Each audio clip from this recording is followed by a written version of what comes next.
Poland اور Belarus کی سرحد پر ہزاروں تارکین وطن کے بحران نے شدت اختیار کر لی ہے۔ یورپی یونین نے بیلاروس پر مزید پابندیوں کا اندیا دیا ہے، جس کے رد عمل میں بیلاروس نے یورپ کو جانے والی گیس کو بند کرنے کی دھمکی دے دی ہے۔ اقوام متحدہ کی سیکورٹی کونسل کے 3 مستقل ممبران امریکہ، برطانیہ اور فرانس نے بیلاروس پر الزام عائد کیا ہے کہ وہ اپنے سیاسی مقاصد کے لیے یورپ کی سرحد پر تارکین وطن کا ذمہ دار قرار دے رہا ہے۔ روس کے صدر ولادیمیر پوٹن نے اپنے ایک تازہ بیان میں کہا ہے کہ مہاجرین کے بحران کا ذمہ دار یورپ ہے اور اس کی ذمہ داری بیلاروس پر عائد کرنا درست نہیں ہے۔ امریکی صدر جو بائیڈن نے پولینڈ اور بیلاروس کی سرحد پر مہاجرین کے حوالے سے بگڑتی ہوئی صورتحال پر گہری تشویش کا اظہار کیا ہے۔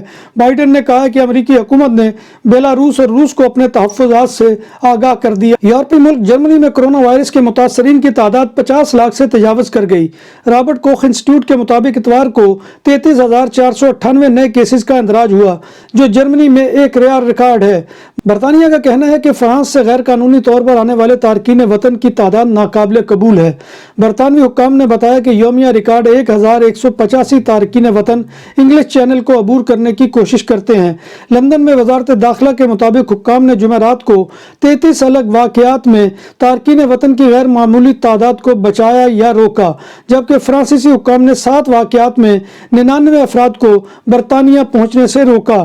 جب بات ہو 100% حلال کھانوں کی تو ایک ہی نام، عادل تندوری ریسٹورنٹ۔ بارسلونا میں مہمان نوازی کا پہلا نام عادل تندوری ریسٹورنٹ، بر صغیر کے روایتی حلال کھانوں کا مرکز۔ گرل تندوری روسٹ، چکن اور مٹن ٹکا، سبزیاں اور تڑکے والی دالیں، رس ملائی اور فالودہ۔ قاری عبد الرحمن کی فخریہ پیشکش، غریب و امیر کے لیے۔ بارسلونا کے قلب میں واقع عادل تندوری ریسٹورنٹ کا یہ اشتہ نمبر 9 نزد دراسانہ ہاسپٹل، بارسلونا۔ ہالینڈ کے دارالحکومت دی ہیگ میں سینکڑوں افراد سڑکوں پر نکل آئے اور جزوی لاک ڈاؤن کے خلاف مظاہرہ کیا۔ پولیس اور مظاہرین میں جھڑپیں بھی ہوئی۔ مظاہرین نے پولیس پر پتھراؤ کیا۔ جواب میں پولیس اہلکاروں نے مظاہرین کو منتشر کرنے کے لیے واٹر کینن استعمال کی۔ متعدد مظاہرین کو گرفتار بھی کر لیا گیا ہے۔ بلغاریہ میں ہسپتال کے کرونا وارڈ میں آگ لگنے سے 3 مریض ہلاک ہو گئے۔ ذرائع کے مطابق ہلاک ہونے والے مریض کرونا میں مبتلا تھے اور ان کی عمریں 67، 70 اور 81 برس تھی۔ بیلجیم میں کرونا وائرس سے روزانہ کی بنیاد پر متاثر ہونے والوں کی تعداد 10,000 تک پہنچ گئی۔ ماہرین کے مطابق اس سے ملک میں کرونا کی چوتھی لہر مضبوط سامنے آنے کا اظہار ہو رہا ہے۔ 6 سے 12 نومبر کے دوران 200 سے زائد مریض روزانہ ہسپتال لائے گئے۔ سائنسدانوں کے جاری کردہ مزید اعداد و شمار کے مطابق 3 سے 9 نومبر کے درمیان کرونا وائرس کے باعث روزانہ 23 سے زائد افراد ہلاک بھی ہوئے ہیں۔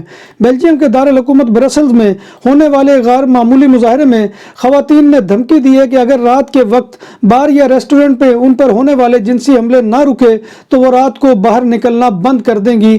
مظاہرے میں کئی خواتین نے شرکت کی۔ دکانوں اور سپر مارکیٹس میں سیکورٹی کیمروں اور کیش رجسٹرار کی خرید و فروخت اور انسٹالیشن کے لیے ہم سے رابطہ کریں۔ عمدہ سروس اور معیار ہماری پہچان۔ ہمارا رابطہ نمبر 6438465515۔ ذیابیطس کے عالمی دن 14 نومبر کی مناسبت سے عالمی تنظیم کے جاری کردہ اعداد و شمار کے مطابق دنیا بھر میں مرض کے پھیلاؤ کے بعد اس وقت ذیابیطس میں مبتلا افراد کی تعداد 50 کروڑ 50 لاکھ تک جا پہنچی ہے، جبکہ رواں سال کے اختتام تک اس سے 70 لاکھ اموات کا خدشہ ہے۔ ذیابیطس کے پھیلاؤ میں پاکستان دنیا میں سر فہرست آ چکا ہے، جہاں ہر 4 میں سے 1 شخص ذیابیطس کے ساتھ زندگی گزار رہا ہے، اور وہاں 2 سال میں مریضوں میں نمایاں تعداد میں اضافہ دیکھا گیا ہے۔ پاکستان میں 2021 میں اب تک ذیابیطس سے ملک میں 4 لاکھ سے زائد اموات ہو چکی ہیں۔